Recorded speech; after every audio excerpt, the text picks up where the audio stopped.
شيخنا يقول: هل الرسول صلى الله عليه وسلم ولد مختونا؟ نعم، ولد النبي صلى الله عليه وسلم مختونا، وهذه من خصائصه.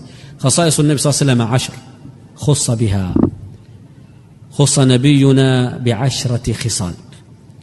لم يحتلم قط.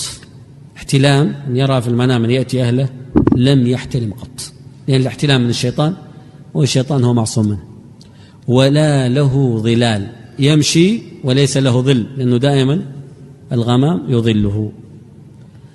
والأرض ما يخرج منه تبتلع، إذا تبول لو جيت بعدها ما تجد أثر، تبلعه الأرض ويبقى مكان يابس.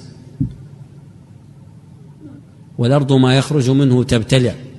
أيضا الذباب لا ينزل عليه ولا على طعامه، يمتنع عنه، يفر منه. وذباب ملعونة كلها، وكلها في النار في الحديث. وولد مختونا، هذه من خصائصه. ولا يماشيه أحد إلا طاله. لو جبت أطول شخص ويوقف جنب النبي صلى الله عليه وسلم يصير قزم، ويصبح النبي صلى الله عليه وسلم أطول منه. وإذا جلس في مجلس يعلو، يصير مرتفع. هذه من خصائصه. ويرى من خلفه كما يرى من أمام، يشوف من وراء. هذه من خصائصه. يقول: أيها الناس سووا صفوفكم فإني أراكم من خلفي كما أرى من أمام.